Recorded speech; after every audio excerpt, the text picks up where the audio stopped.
Evelyn Kane's heels echoed through the polished marble floors of her parents' penthouse, the glistening cityscape sprawling beyond the panoramic windows. It was her birthday, but the stiff, formal atmosphere made it feel more like a corporate meeting.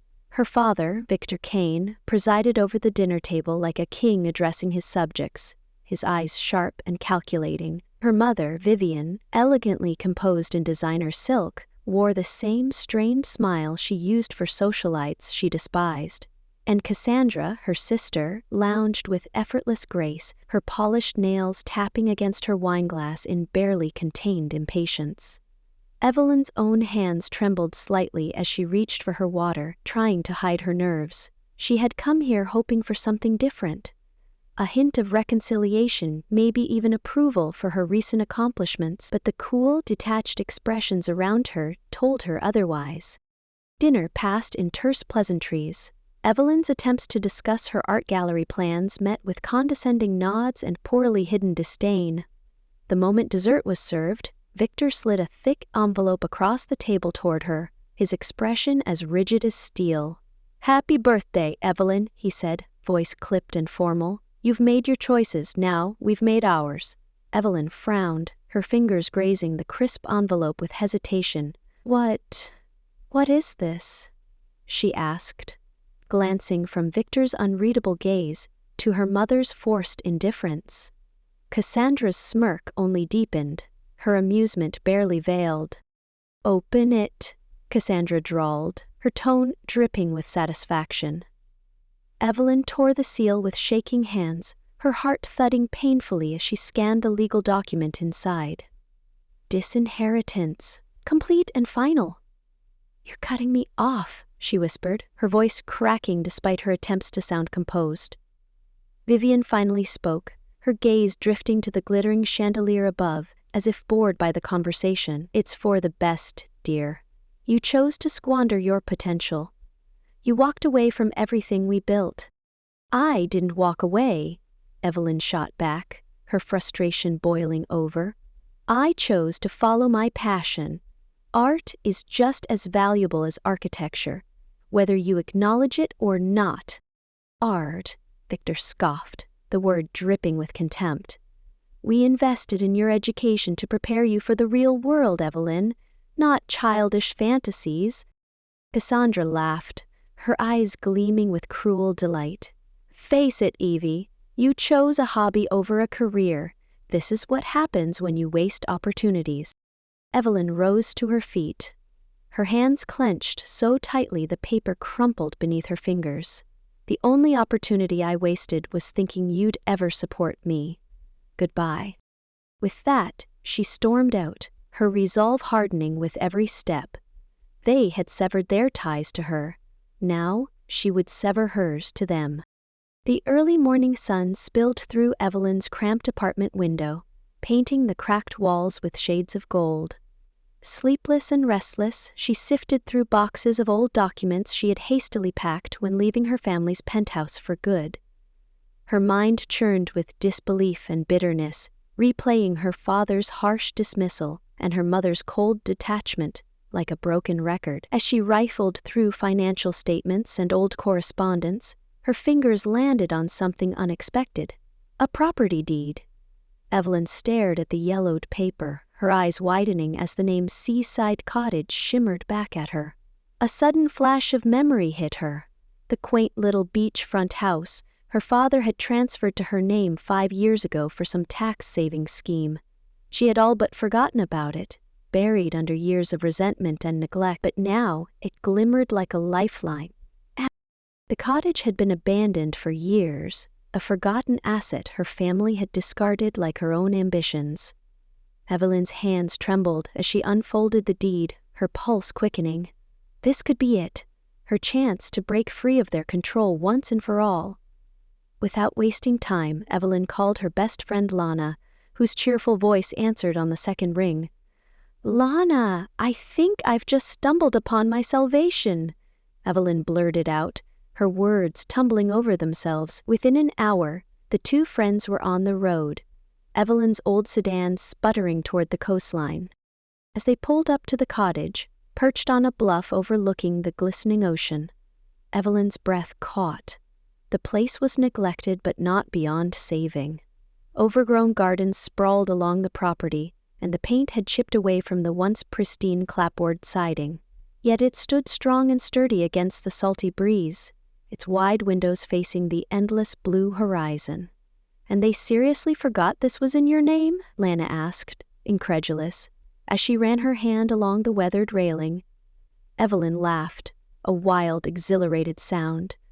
"Apparently, when something isn't useful to them, they just discard it. Like they did to me." She snapped pictures of the property and emailed a realtor before Lana even finished her inspection. By the end of the week, the cottage was sold for more than Evelyn had ever expected. Enough to fund her dream and then some. As the paperwork finalized, Evelyn felt a surge of triumph burn through her veins. Her parents had unknowingly handed her the very key she needed to build her own empire. And now, she would do it with the money from the very asset they'd thought worthless. Evelyn threw herself into her work with a fervor that bordered on obsession. Her newfound freedom was both intoxicating and terrifying, but she was determined to prove that her passion for art was more than just a whimsical hobby. With the proceeds from the cottage sale, she rented a dilapidated warehouse in the heart of the city's bustling art district, a building with high ceilings, exposed brick walls, and a raw, unfinished charm that spoke to her creative soul. Naming her gallery and studio Canvas and Clay, Evelyn envisioned a space that celebrated art in all its forms, from paintings and sculptures to pottery and mixed media. It would be a haven for aspiring artists, a place where creativity could flourish without the rigid constraints of tradition. The first weeks were brutal. Renovations consumed nearly all her funds, leaving her scrimping on essentials to stretch her budget. Contractors hammered away at walls while Evelyn painted, sanded, and polished every inch she could reach. Her hands were raw and blistered, her clothes stained with paint and dust. Yet the physical exhaustion paled in comparison to the fire driving her forward. She sketched floor plans late into the night, her fingers smudged with charcoal as she mapped out the perfect layout for exhibitions, workshops, and studio spaces. She refused to compromise her vision, even when deadlines loomed and expenses piled up. Marcus, her financial consultant friend, offered guidance and occasional loans when her budget teetered on the edge of collapse. "You're burning through your savings, Evelyn. Slow down," he cautioned over coffee one morning, his brow furrowed with concern. But Evelyn only shook her head, her eyes blazing with determination. "If I stop now, it'll all fall apart. I need this to work, Marcus, not just to prove them wrong, but to prove myself right." Lana, always her cheerleader, balanced her encouragement with practicality. She used her popular art blog and social media platforms to generate buzz around Canvas and Clay, teasing glimpses of Evelyn's work and the studio's progress. The art community responded with curiosity and enthusiasm, eager to see what the ambitious young artist was building. Slowly but surely, the space began to take shape. Evelyn chose a sleek, minimalist aesthetic that complemented the building's industrial charm. Polished concrete floors gleamed beneath warm, soft lights that highlighted every brushstroke and sculpted curve. She installed movable display panels to accommodate a constantly evolving collection of art, allowing the space to transform with each new exhibit. Her own paintings, raw and emotional, took center stage in the opening collection. Evelyn poured her heartbreak, rage, and hope into each canvas, bearing her soul for the world to see. The official opening of Canvas and Clay was both terrifying and exhilarating. Art lovers, critics, and fellow artists filled the gallery, their murmurs of admiration and intrigue blending with the soft strains of live music. Evelyn circulated through the crowd, her nerves jangling but her smile genuine. The accolades were real, the validation undeniable. When the first piece sold, a haunting portrait of a woman's eyes half hidden in shadow, Evelyn felt a rush of vindication unlike anything she had ever experienced. For the first time, Evelyn felt like she was standing on solid ground, her vision brought to life by her own hands. Canvas and clay was hers, every inch of it. Her success would be built on her own terms, not inherited from anyone else. And as she locked up that night, the city lights twinkling beyond the gallery's wide windows, Evelyn knew she had only just begun. The buzz surrounding canvas and clay grew faster than Evelyn could have imagined. Within weeks of the gallery's opening, her sleek, minimalist space had become the city's newest cultural hotspot. The grand opening had attracted not only art enthusiasts, but also prominent critics and collectors curious about the young woman who had defied her wealthy family's expectations to chase her own dreams. Word spread quickly through the art district's tight-knit community, propelled by Lana's relentless marketing efforts on her blog and social media platforms.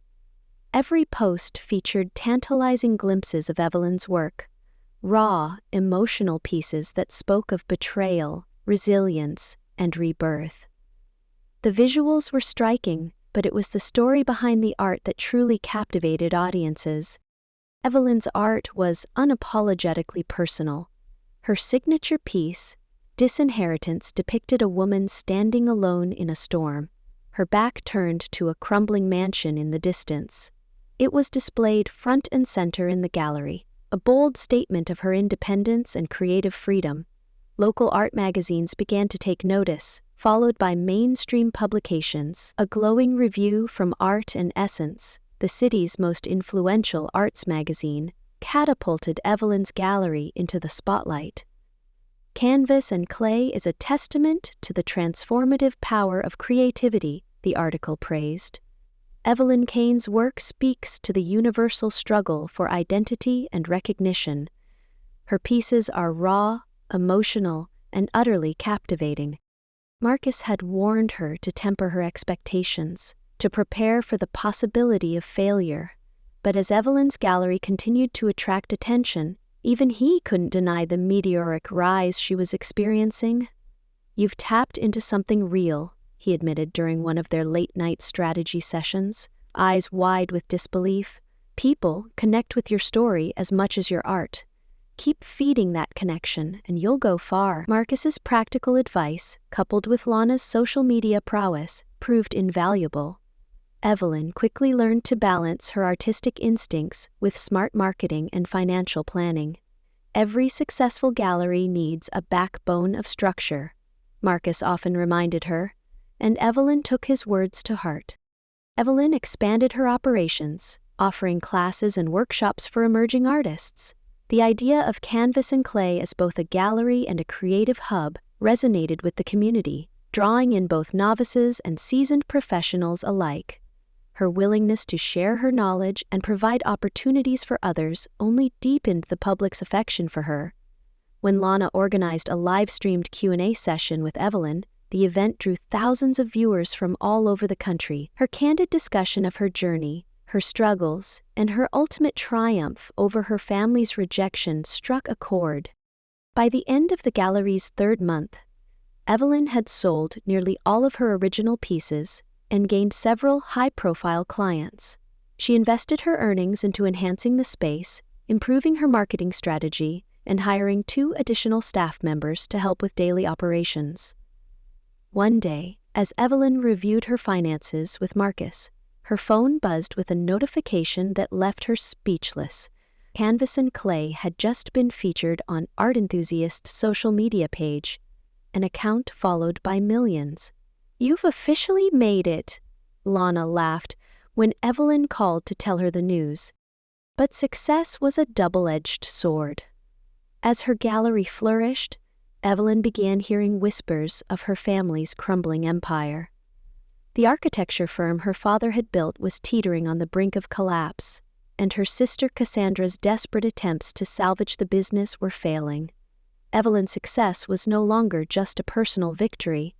It had become a direct challenge to everything her family stood for, and that was only the beginning. While Evelyn's success with canvas and clay continued to soar, her family's empire crumbled under the weight of arrogance and mismanagement. Victor Kane's prestigious architecture firm, once a symbol of power and influence, had become a sinking ship. The firm's decline had started subtly: missed deadlines, botched contracts, and a growing reputation for inflexibility in a rapidly evolving industry. Cassandra, desperate to prove herself worthy of her father's approval, had been promoted far too quickly. Her designs, though ambitious, often lacked practicality, and her abrasive demeanor only served to alienate potential clients. Investors began pulling out, leaving the firm grasping at dwindling resources. Victor's once steely confidence shattered as creditors circled and employees departed for more stable opportunities. Vivian, who had long relied on her social standing and husband's wealth, found herself lost in a world that no longer catered to her whims. The luxury penthouse, with its glittering chandeliers and priceless art pieces, felt like a gilded cage slowly closing in. As debts mounted, the family was forced to sell off properties, including the penthouse itself. They moved into a modest apartment, stripped of the opulence they had taken for granted. Evelyn heard of their downfall through whispers in the art community and brief clipped messages from Cassandra. Despite her bitterness, Evelyn couldn't entirely suppress the pang of empathy she felt. But her sympathy ended where their entitlement began.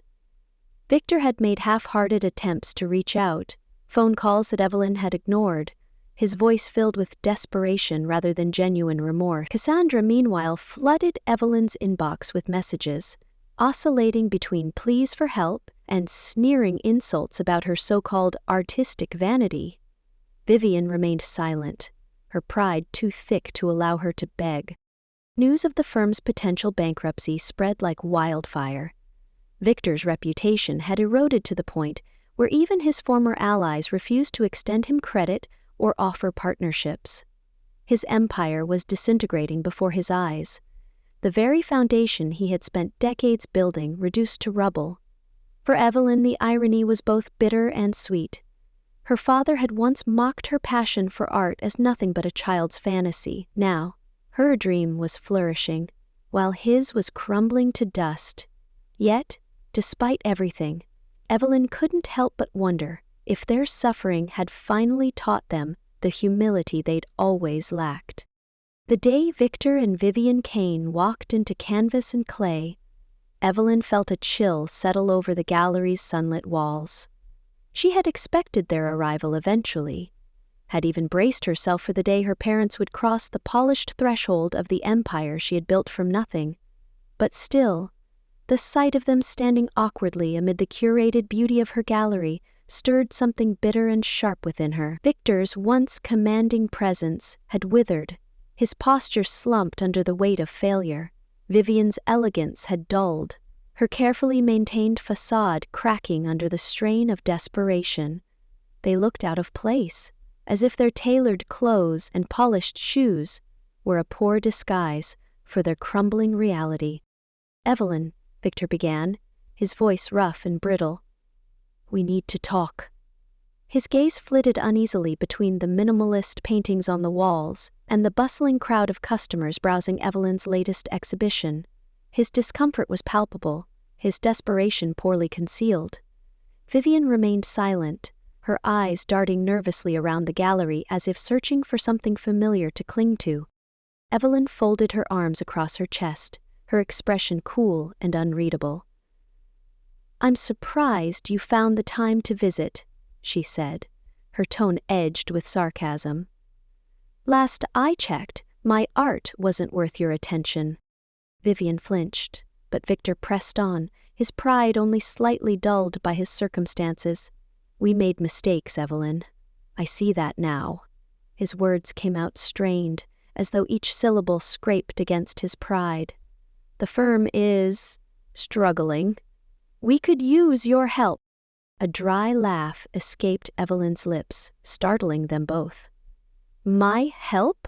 she echoed. "You disowned me. You told me art was a childish fantasy, remember? Now that your precious firm is crumbling, you come to me?" Victor's jaw tightened, but he forced himself to continue. "You've proven yourself, Evelyn. Your gallery is a success. You have connections, resources we need." "Resources you need to save yourselves," Evelyn shot back, her voice cold. "You're not here because you respect what I've built. You're here because you're desperate." "We were wrong," Vivian said quietly, her gaze dropping to the polished floor. "We underestimated you." "No, you dismissed me," Evelyn corrected. "You made me feel worthless because I chose to build something you couldn't understand. Now you want me to bail you out? After everything?" Victor opened his mouth to speak, but Evelyn cut him off. "Get out," she said, her voice steady and unyielding. "I built this gallery without you, and I'm not sacrificing my success to save the empire that tried to destroy me." The silence that followed was suffocating. Without another word, Victor and Vivian turned and left, their shoulders bowed under the weight of their own failures. As the door swung shut behind them, Evelyn felt nothing but the icy satisfaction of finally having the upper hand. Months passed, and Evelyn's gallery thrived like never before.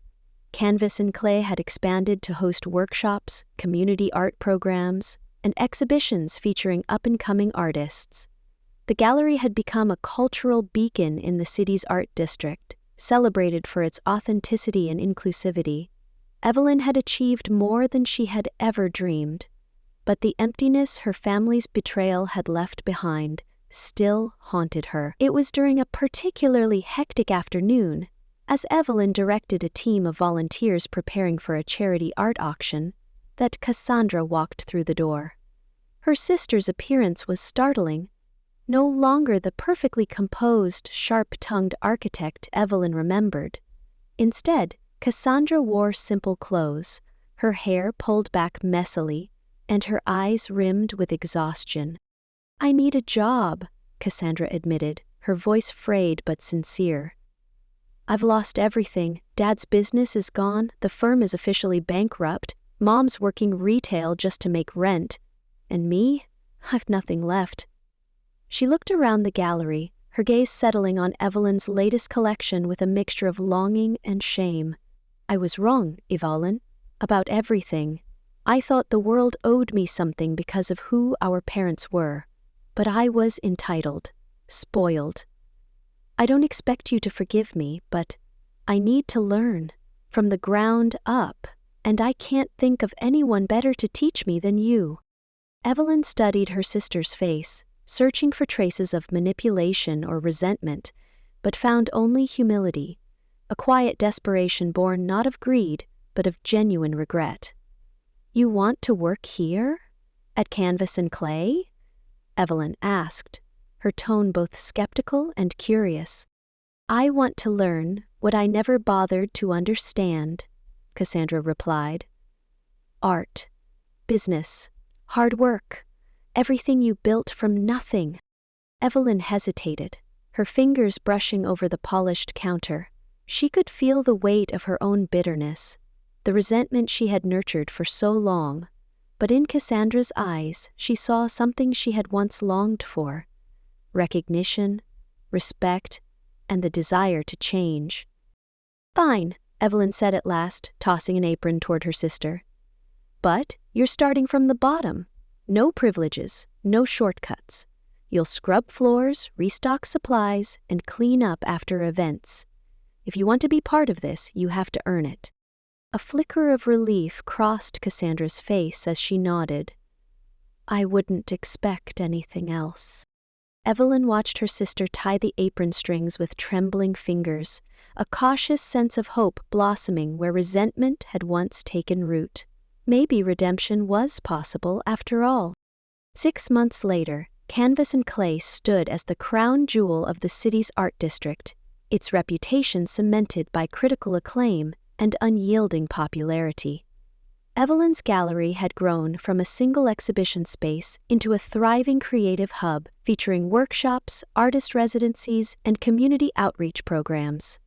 The once dilapidated warehouse now gleamed with polished elegance, its walls adorned with works from both renowned and emerging artists. Critics praised Evelyn's vision, her innovative approach to curating, and her commitment to nurturing talent others overlooked.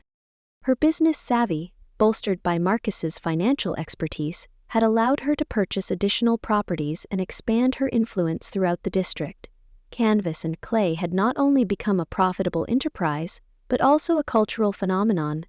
When Evelyn's gallery was nominated for Art Gallery of the Year at the prestigious National Arts Collective Awards, she was stunned. The ceremony, held in a grandiose theater filled with the art world's elite, was a surreal experience. As Evelyn stepped up to the podium, the applause washing over her like a tidal wave, she felt the weight of her journey lift from her shoulders. During her acceptance speech, Evelyn spoke not only of her success, but of her struggles, her rejection, her resilience, and her rebirth. "Success isn't about inheritance or privilege," she said, her voice steady and clear. "It's about building something real, something meaningful, from the ground up. It's about having the courage to forge your own path when everyone else tries to tear it down." As Evelyn descended from the stage, Cassandra was the first to embrace her, her eyes filled with pride and tears. Evelyn's victory was no longer just hers. It was something she had chosen to share with those who had finally learned to see her worth. Evelyn stood outside Canvas and Clay, watching the vibrant street life bustle around her gallery. The city had embraced her vision, but more importantly, so had her family. Cassandra had proven herself over the past year, working her way up from cleaning floors to managing workshops and coordinating exhibits. Her once arrogant demeanor had softened, replaced by a genuine dedication and admiration for Evelyn's artistry and resilience. Their bond, once fractured by jealousy and neglect, was slowly mending, piece by piece. Victor and Vivian, though still humbled by their fall from grace, had also made strides toward rebuilding their lives. Vivian found fulfillment in teaching interior design workshops through Evelyn's community outreach program, while Victor took a maintenance job at a local art supply store, finding purpose in honest work. Evelyn's forgiveness was not immediate, but through their efforts, respect and understanding grew where bitterness had once thrived. As Evelyn prepared to cut the ribbon for her second gallery location, she glanced at her family standing beside her. They were far from perfect, but they were trying, and so was she. Evelyn smiled, her heart light with possibility. The future was hers, built from scratch, shaped by forgiveness, and strengthened by newfound love. The story of Evelyn Kane teaches us that true success is not defined by wealth, inheritance, or the approval of others, but by resilience, authenticity, and the courage to follow one's own path. Evelyn's journey highlights the importance of building something meaningful from the ground up, driven by passion and determination rather than external validation. Her rejection by her family initially leaves her wounded, but also fuels her drive to prove her worth on her own terms. Through her struggles, Evelyn learns that forgiveness and growth are more powerful than revenge. Despite her family's betrayal, she finds fulfillment not only in her personal achievements, but in the process of helping others rise alongside her. Evelyn's willingness to give Cassandra a second chance, even when trust has been shattered, underscores the transformative power of empathy and redemption. Ultimately, Evelyn's success is measured not by financial gain or public recognition, but by her ability to reconcile her past and nurture genuine relationships. Her story reminds us that success is most rewarding when it stems from integrity and generosity, proving that true triumph lies not in proving others wrong, but in discovering one's own worth.